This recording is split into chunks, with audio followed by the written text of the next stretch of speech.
ada yang namanya pacaran islami. Apa bedanya dengan pacaran yang tidak islami? Kalau pacaran islami dia curhatnya tentang agama. Kamu udah sholat belum? Oh iya lupa, ya udah sholat buruan biar doa kita diijabah, biar cepat halal. Sholat. Kamu tahajud gak sih kalau malam? Enggak, bantuin dong, aku pengen tahajud, pengen doain kamu gitu kan.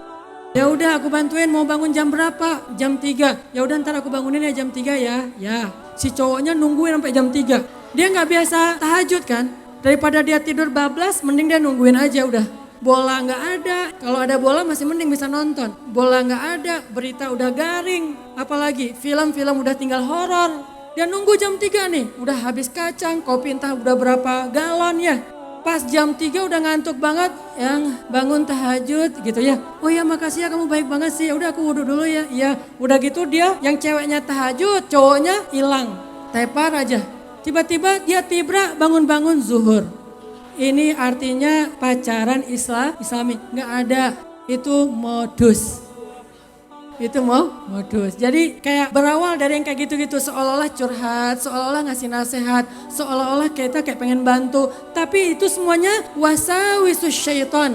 Alladzi waswisu fi sudurin nas. Disebut oleh ulama dengan istilah talbisul iblis, tipu daya muslihatnya iblis. Berawal dari masalah-masalah sepele, moral. Dari moral nanti masuknya kepada maksiat, dari maksiat masuknya kepada syirik. Itu pernah terjadi, pernah di zaman umatnya Nabi Musa, Bani Israel.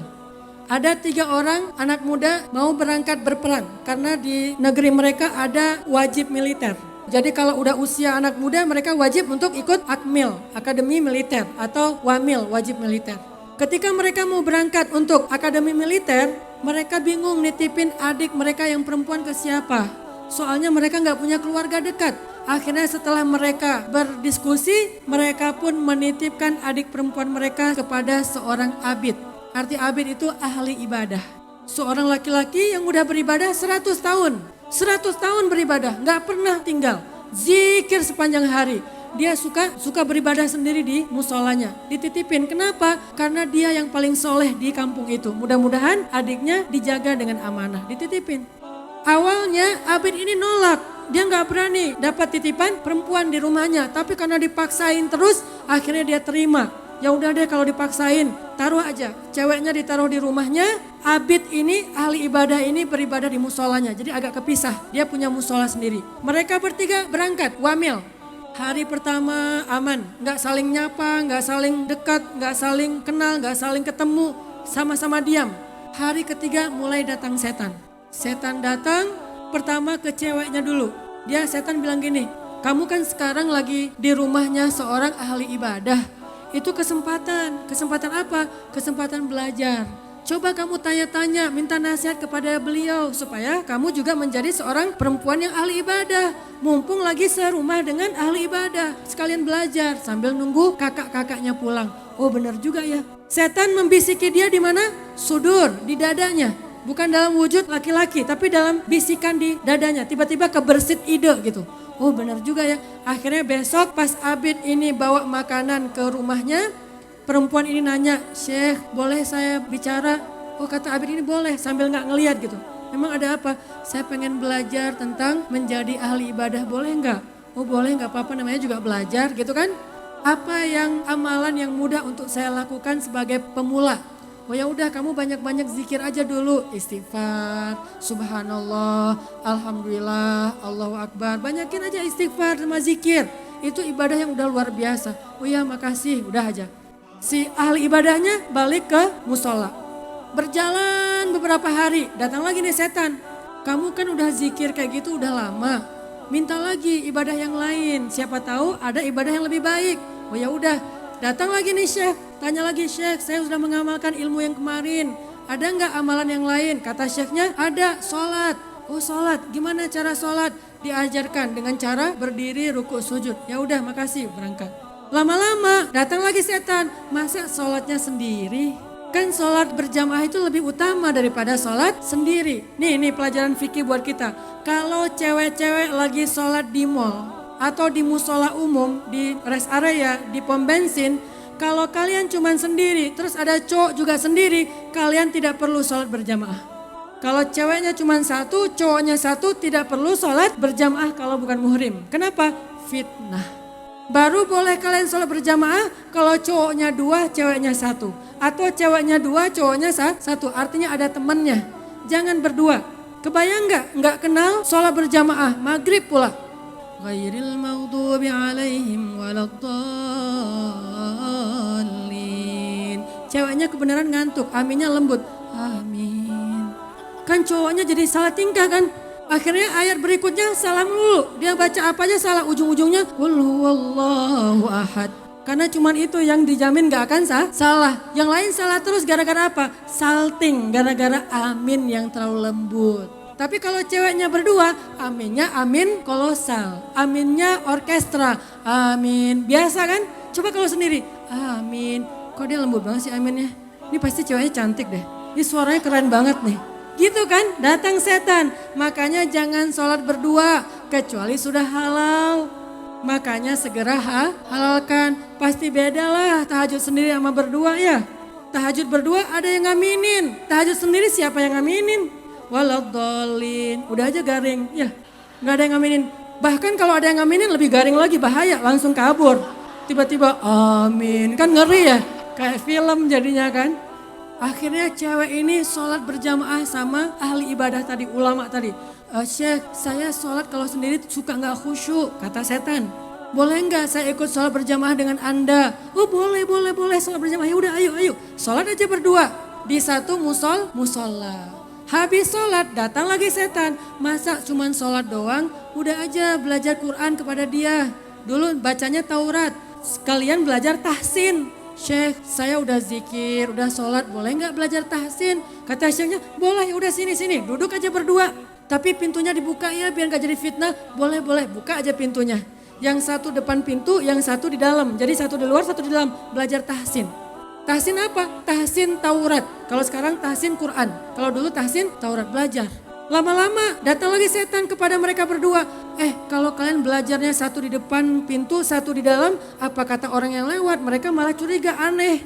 Mending masuk aja ke dalam biar nggak ada yang curiga, aneh-aneh aja. Ya udah, akhirnya syekhnya bilang, kayaknya lebih nyaman di dalam ya daripada kayak gini. Nanti dilihat orang jadi apa kata orang? Ya syekh di dalam aja yuk. Akhirnya masuk ke dalam. Di dalam mulai datang setan lagi. Masa cuman belajar tahsin, curhat atuh. Ceweknya mulai curhat. Apa bedanya yang tadi dengan sekarang? Kalau tadi ngomongin ibadah, kalau sekarang curhat mulai bicara masalah personal, pribadi. Syekh, saya tuh sebetulnya ada masalah pribadi, boleh kan curhat? Oh boleh, kan udah akrab nih.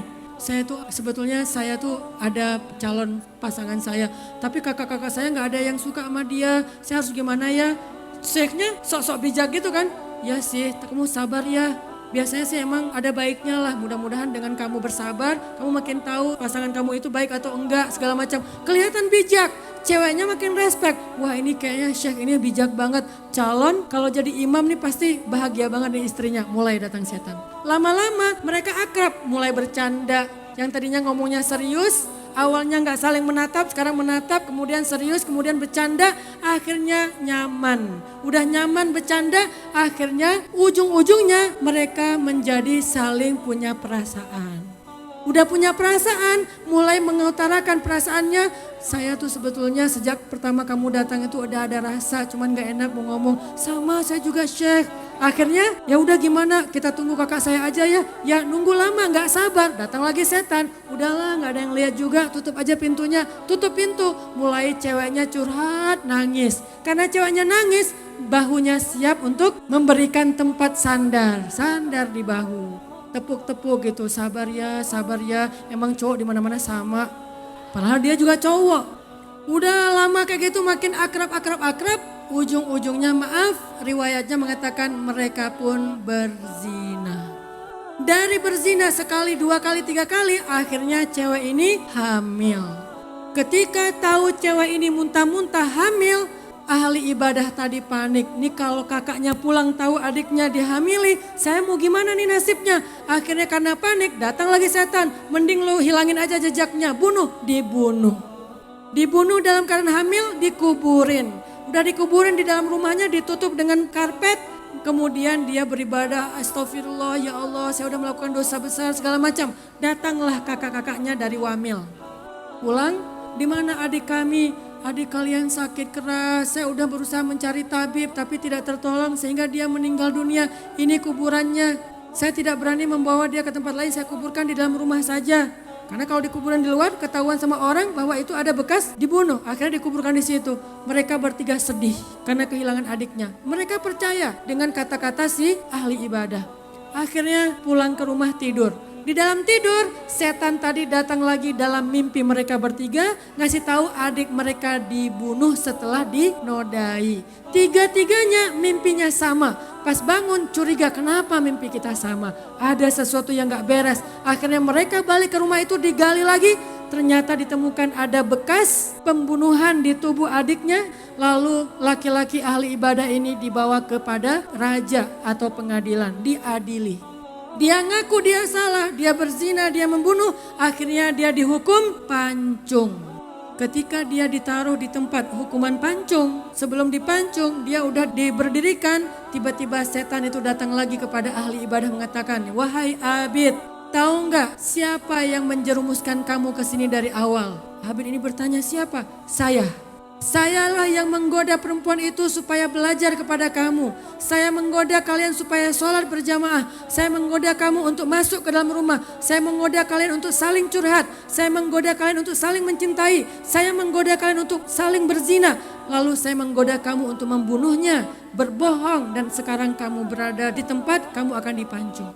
Laki-laki ini menangis. Dia menyesal. Kemudian setan mengatakan, kamu mau selamat supaya kamu bisa bertobat kepada Allah? Laki-laki ini mengatakan, saya mau berselamat, saya pengen bertobat. Bagaimana caranya? Sujudlah kepada saya, maka saya yang sudah mencelakakan kamu, saya juga yang bisa menyelamatkan kamu. Akhirnya dia sujud kepada syaitan, lalu dia dipenggal, matilah dia dalam keadaan musyrik. Ini cerita bukan dongeng, tapi Nabi SAW sendiri yang menceritakan. Apa pesannya di sini? Ternyata dosa besar itu berawal dari masalah moral yang paling sepele. Hanya gara-gara masalah chat di grup, hanya gara-gara masalah follow unfollow, hanya gara-gara masalah repost, hanya gara-gara masalah sepele di sosial media, akhirnya berbuah dosa-dosa besar. Makanya Islam kenapa detail banget kalau udah ngomongin moral.